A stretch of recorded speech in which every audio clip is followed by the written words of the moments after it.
Salam sejahtera untuk kita semua.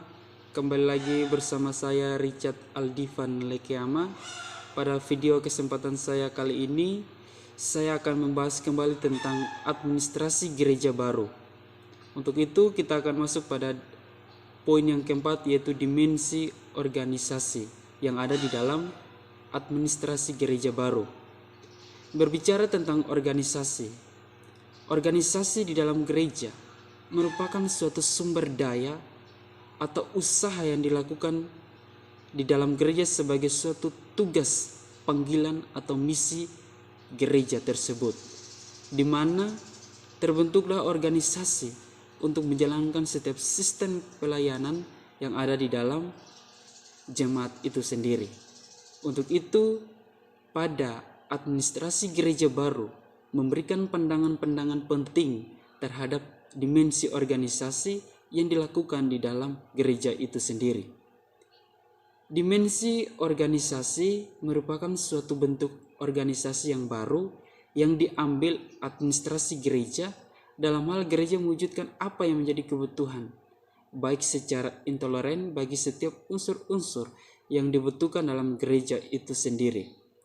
Bagaimana gereja mampu mewujudkan ada pola dan sikap terhadap pandangan ini bagi gereja? Tentu gereja harus mampu berinteraksi terlebih dahulu, baik secara internal maupun eksternal. Dengan itu, gereja mampu eksis dalam mengambil tindakan ini. Jika gereja sebagai suatu wadah yang seharusnya bergerak dalam hal mengambil tindakan ini, tidak mewujudkan atau secara spesifik belum bertindak, maka gereja masih dalam tahap administrasi yang lama. Karena bagaimana lahirnya pandangan-pandangan bagi organisasi administrasi gereja merupakan sebuah gerakan perubahan yang dilakukan oleh gereja tersebut. Untuk itu, pada definisi dimensi organisasi gereja, dikatakan organisasi merupakan alat sebagai tugas tertentu di dalam tubuh jemaat itu sendiri, dalam organisasi gereja. Dengan itu adanya dorongan dari setiap aspek, baik secara intelektual maupun spiritual, bagi setiap sistem pelayanan yang ada dalam gereja. Dalam menjalankan setiap tugas secara spesifik, menghadirkan apa yang menjadi kebutuhan itu sendiri. Untuk itu, sebagai anggota-anggota warga jemaat harus memiliki kesatuan yang mendasar sebagai acuan ataupun tiang induk itu sendiri yang memberikan pengaruh bagi setiap warga jemaatnya.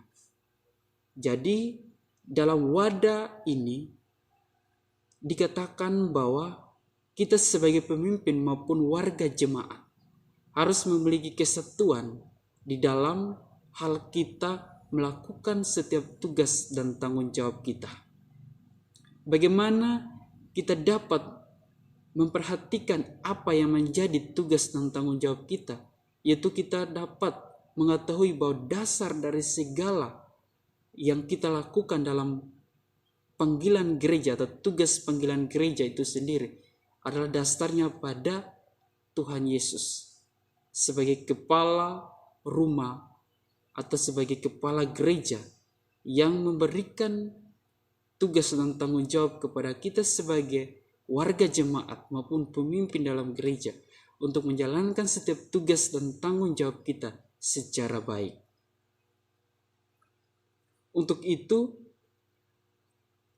gereja memiliki alat atau tugas-tugas di dalam gereja itu, baik itu sebagai pemimpin maupun jemaat.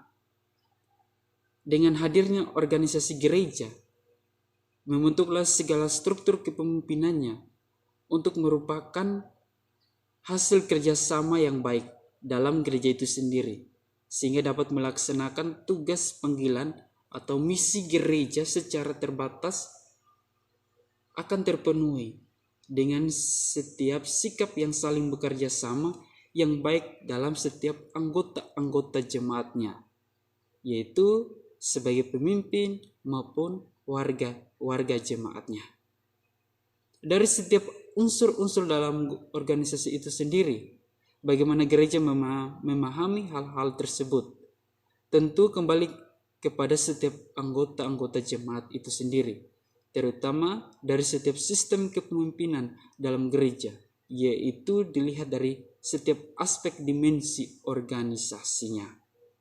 Yang pertama, aspek roh sebagai suatu keutamaan dalam menata kehidupan gereja. Sebagai orang percaya, kita ketahui bahwa dalam menjalankan semua pelayanan yang ada di dalam gereja, kita tahu bahwa kita hanyalah manusia biasa. Tetapi di dalam roh Tuhan akan selalu menuntun kita, memberikan kita pemahaman-pemahaman, pandangan-pandangan, sehingga lahirlah suatu perubahan untuk menjalankan setiap tugas dan panggilan kita. Untuk itu, mari sebagai suatu bentuk bahwa ada suatu penggerakan dari setiap warga jemaatnya untuk mau memberikan diri, memberikan aspirasi untuk menjalankan tugas panggilan gereja tersebut. Yang kedua, aspek pembagian kekuasaan. Di sini sebagai pemimpin maupun jemaat diberikan kekuasaan secara masing-masing untuk menjalankan tugasnya. Tapi melihat kembali dari kitab 1 Korintus pasal 12 ayat yang ke-10, di situ dikatakan atau menekankan kepada kita bahwa bukan kekuasaan yang menjadi perhatian kita baik sebagai pemimpin maupun warga jemaat. Jika kita memperhatikan yang lebih terhadap kekuasaan, maka apa yang menjadi tanggung jawab kita tentu tidak akan terpenuhi atau tidak berjalan sesuai dengan apa yang menjadi tujuan. Sehingga perlu membenahi diri untuk mengetahui bahwa setiap sistem pelayanan yang ada dalam gereja merupakan tanggung jawab kita bersama, baik sebagai pemimpin maupun warga jemaatnya, di mana roh mengajarkan sesuatu kepada setiap warga jemaatnya untuk memiliki pengetahuan, pengertian itu, untuk dituntun menjalankan seluruh tanggung jawabnya sesuai dan seturut dengan kehendak Tuhan. Aspek yang ketiga adalah aspek fungsi sistematik, yang dikatakan sebagai aspek yang tidak terpisah, merupakan suatu sistematis, yaitu menjalankan seluruh tanggung jawab yang sudah tercantum dalam struktur organisasi harus dijalankan dengan suatu perubahan untuk menjalankan semuanya itu seturut dengan kehendak Allah. Semuanya itu merupakan pemberian dari Allah. Dalam 1 Korintus pasal 12 ayat 10 juga menekankan kepada kita bahwa tanggung jawab kita adalah pemberian dari Allah. Untuk itu, terus membenahi diri kita dengan seluruh realitas kebutuhan yang ada dalam jemaat, agar seluruh aspek-aspek kebutuhan yang ada di dalam gereja tersebut dapat terselenggarakan sesuai dengan tugas panggilan gereja. Yang keempat, dilihat dari aspek ketergantungan, yaitu satu dengan yang lain. Aspek ketergantungan ini merupakan suatu aspek di mana memiliki kemampuan bagi setiap anggota-anggota jemaatnya, baik secara pemimpin maupun sebagai anggota-anggota jemaatnya. Sebagai pemimpin di dalam gereja memiliki tanggung jawab tersendiri, maupun sebagai warga jemaatnya. Pemimpin yang menggerakkan lahirnya suatu pelayanan untuk seluruh jemaatnya memiliki kemauan untuk menerima seluruh sistem pelayanan tersebut. Dan yang kelima adalah aspek penetapan otoritas, posisi atau jabatan sebagai fungsi yang melekat. Di dalam organisasi tersebut merupakan suatu organisasi yang diberikan tugas bagi seluruh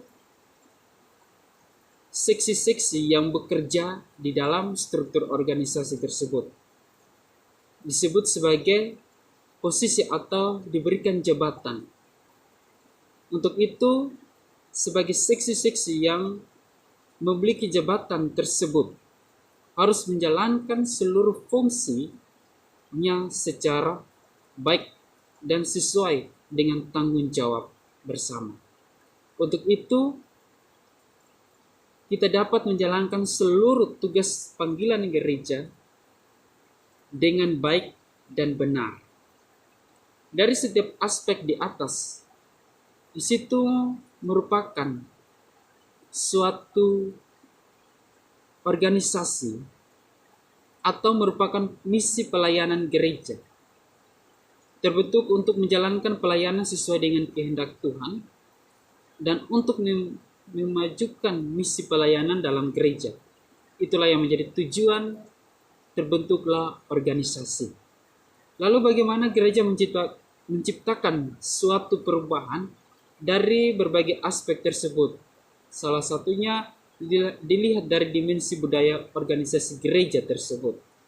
Dalam setiap aspek organisasi itu, gereja memiliki kebiasaan sebagai budaya yang terus dan eksis, maka itu gereja dalam kepelayanannya harus memiliki peluang dari berbagai potensi tersebut untuk membentuk suatu organisasi atau suatu wadah gereja atau organisasi gereja adalah suatu perubahan atau pikiran yang melahirkan ide-ide untuk mewujudkan kerangka pikir secara teologi untuk memberikan peluang-peluang aspirasi bagi seluruh kebutuhan realitas yang ada di dalam gereja itu sendiri. Untuk itu, organisasi merupakan suatu wadah untuk terus memajukan seluruh sistem pelayanan yang ada di dalam gereja. Untuk itu, sebagai pemimpin maupun warga jemaat ditekankan untuk memiliki kesatuan sehingga apa yang menjadi tanggung jawab bersama dapat berjalan sesuai dengan tujuan yang telah ditetapkan. Mungkin ini saja yang menjadi pembahasan saya dalam dimensi organisasi dari administrasi gereja baru. Sekian dan shalom.